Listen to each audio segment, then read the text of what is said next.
What's going on, everyone? Welcome back to a new video. Today we're going to be doing my Dinomist deck profile update. I haven't done this in like a year, so I figured it would be worth doing an update to this deck. It's still work in progress. I still have some different ideas I want to try in the future with this deck, but I will have to order some cards for that. So when I do an update, I'll be sure to upload, so stay tuned for that. But I'll show you guys my current build because I haven't updated this in like a year, and I did do some testing with it, so well, I did change it based on some testing, but I'll let you guys know as we go through. One, Dinomist Rex.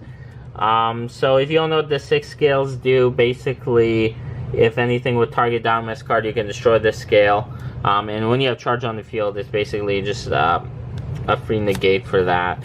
And then for the level 3 scales, all the level 3 scales, or scale 3s do the same thing. Basically, if Dinomist cards would be destroyed by battle or opponent's card effect, you can destroy the scale instead, and if you have charge on there, basically the card just goes back to your hand. That's why I think charge is the reason this deck is kind of playable in link format, especially with the release of Electrum. We're just playing the 1 and the 1 of these ones because my whole idea is basically I wanted to make Electrum before a Pendulum Summon, not after. So we had to cut down on these. They're definitely good cards. You can definitely play more if you want, but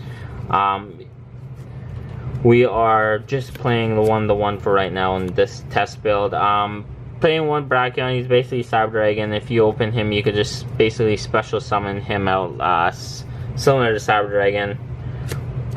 So we're playing 2 Ceratops. The whole idea with this, basically, if you open any of the normal summonable Dinomist cards, you could just special this guy pretty easy on your first turn, and then that gives you the 2 materials for Electrum.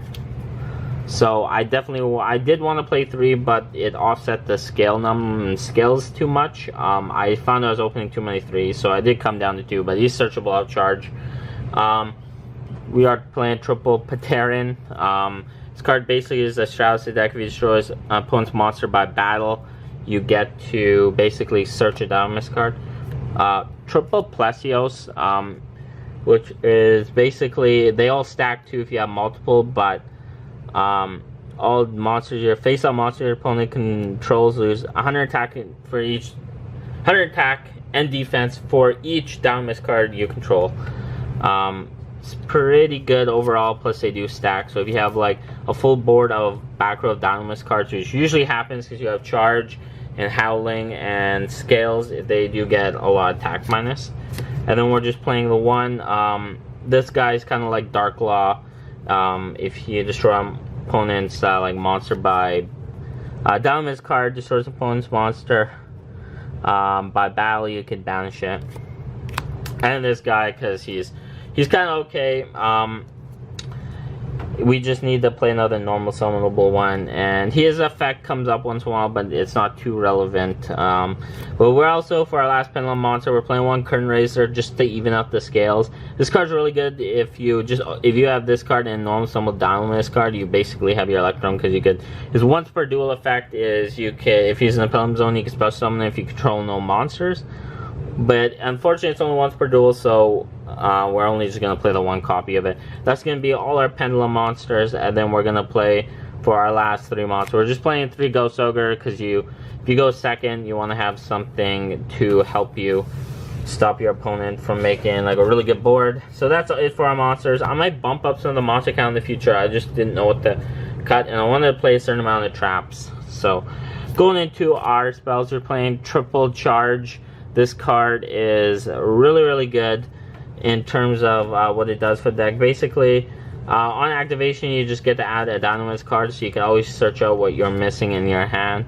And if they would go to the face-up extra deck once per turn cards, Dinomist cards, you can add one of them back to your hand. So this basically makes it so you can keep having resources in your hand for like send new scales, and it's really useful. You definitely have to play that one as a 3 of. Double Pot Desires. Most of the cards doesn't matter if you banish them too much. There is some 1-ofs in the deck, but usually it doesn't matter if you banish them, you still win. But drawing extra cards is always good. Double Cosmic Cyclone. You can't play Twister in the deck really because it's a Pendulum deck. Well, I guess you could if you want to, but we're just playing 2 Cosmic Cyclones. You could always play Misty if you don't like Cosmic Cyclones. double dynamic power load. This should have been called a Dinomist, but this field spell is actually pretty good since Honest is at 3 now. Basically, your opponent can't activate cards when your Dinomist attack until the end of the, I believe it's till the end of the damage step. So it's not searchable, so you definitely want to play at least 2. I wouldn't play 3 though, because it really doesn't do too much, because it isn't too great. It does bump them up 300 attack and defense, which kind of helps, but not a ton. 1 limiter, because you want to go for a game with this card, and I just played in all machine decks. Triple Howling. This card's really good. It basically gives you complete scales when you activate it, and then it just turns them all into like Magic Spectre Unicorn Kieran, which is a really useful effect. And if you have charge on the field, the card just goes back to your hand instead of the extra monster zone.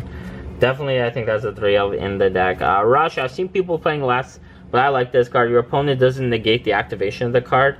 The Dinomist card, if they don't negate this, basically you're good to go, because the Dinomist card you bring out is going to be unaffected by your opponent's card effects. So you could always bring out like a Pateran or one of your big monsters, and then you could just get to search off Pateran or get over your opponent's monster. If they can't just stop that card from being activated, you're usually pretty good.